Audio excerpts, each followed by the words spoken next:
This is Tucker, and once again I want to go ahead and thank everybody who's been watching and following along on this build all along the way, and I appreciate everybody's patience.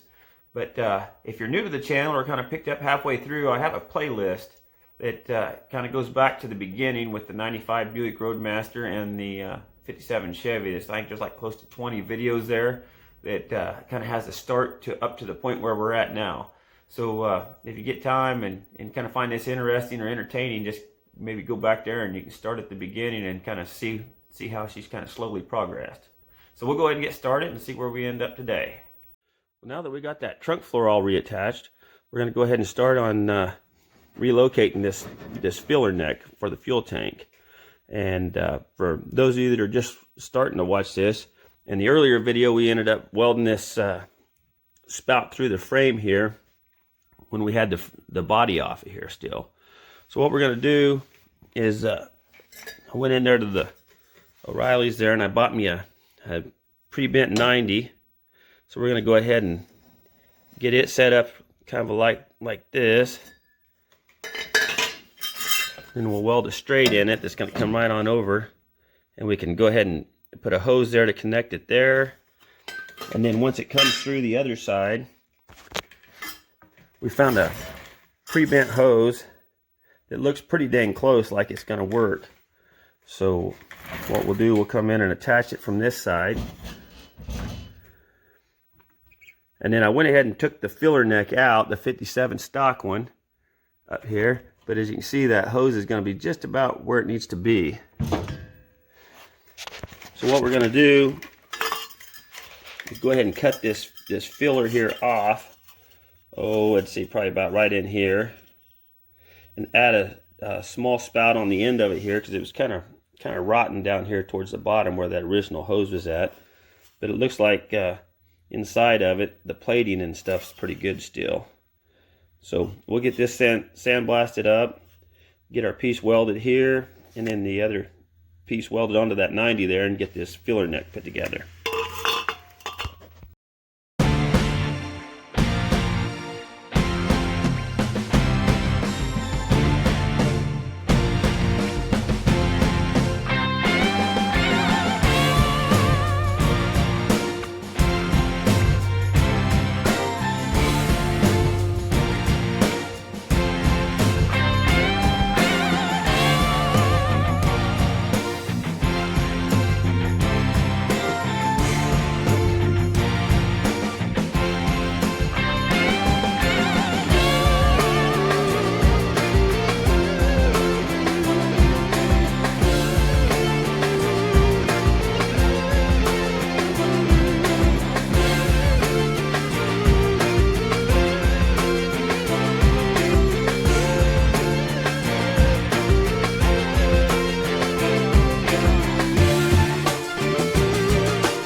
Well, we ended up brazing these two pieces of tubing here that we're going to use for that filler spout.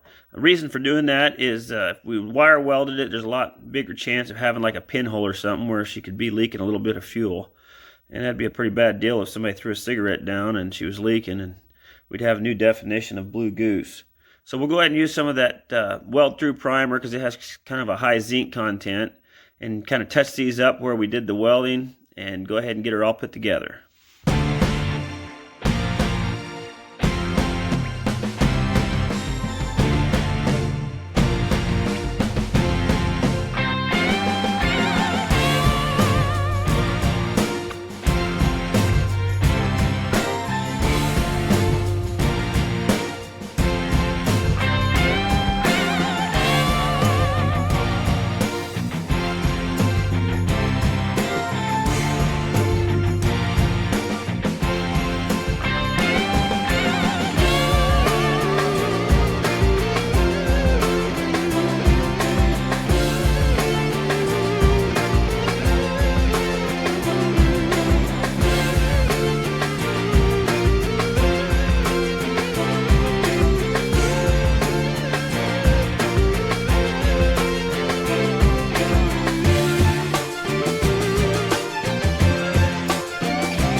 think that's going to work out just fine on this fuel spout setup here.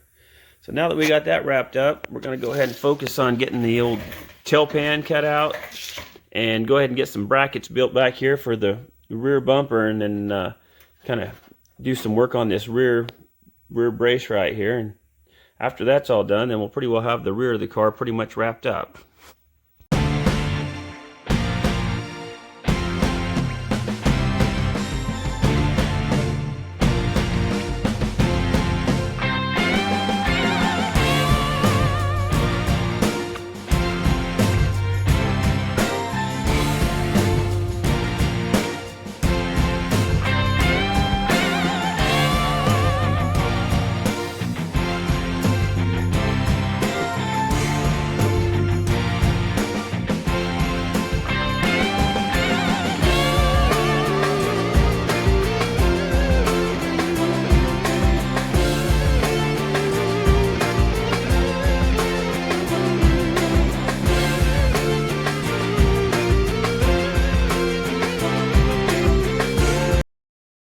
Alright, well, we pretty much trimmed away a little bit of that Roadmaster frame, just enough to be able to clamp this bumper on here to kind of get an idea of where we need to go on making some bumper brackets for it.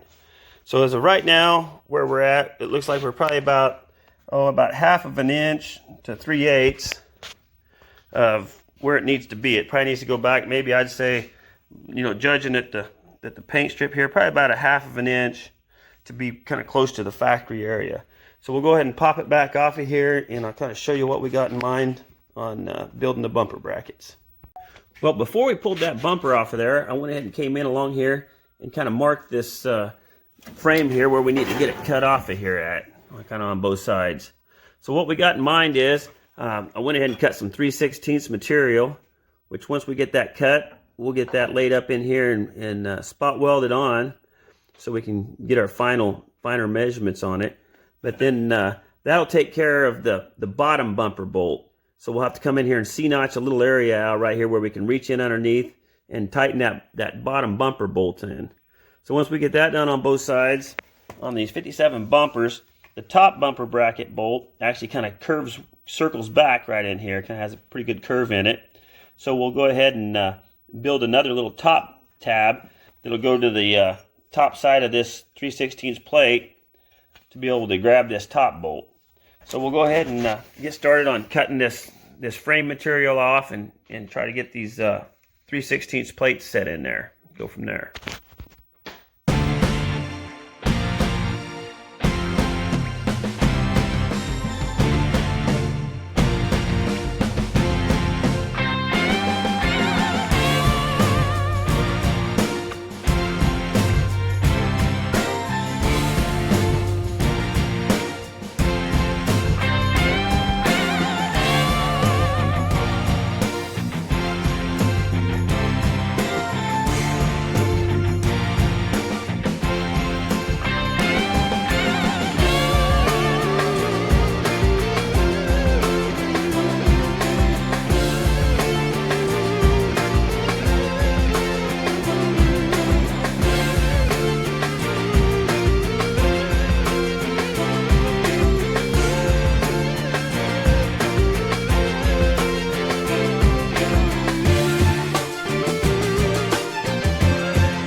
All right, now that we got that bumper bolted here along the bottom areas here, it's time to go ahead and get something built here for this top hole here that kind of comes in back at an angle there.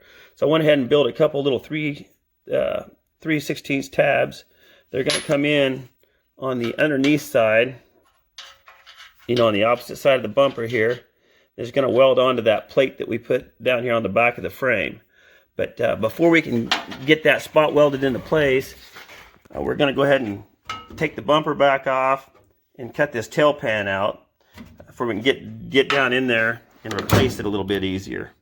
Because it's kind of hard to get down in there to get that spot welded onto that plate that's kind of shiny down in there. So we'll get this bumper pull this tail pan out and finish getting this bumper bracket done, and then we'll get the new tail pan put in.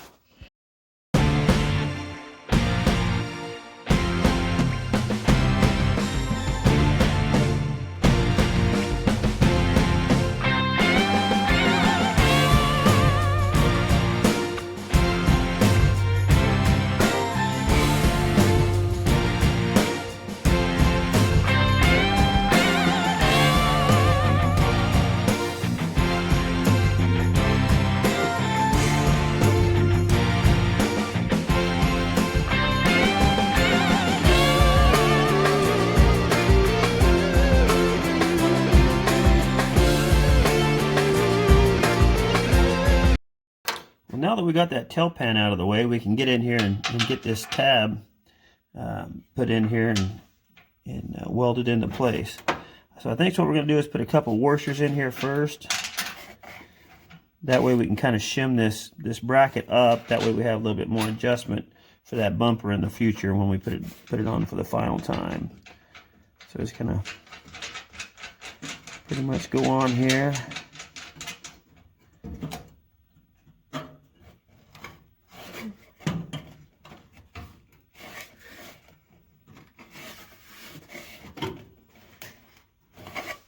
About like that, and we'll just come in here and weld it along here, and then pull the bumper off, and we can weld it on the underneath side. So we'll get started on that.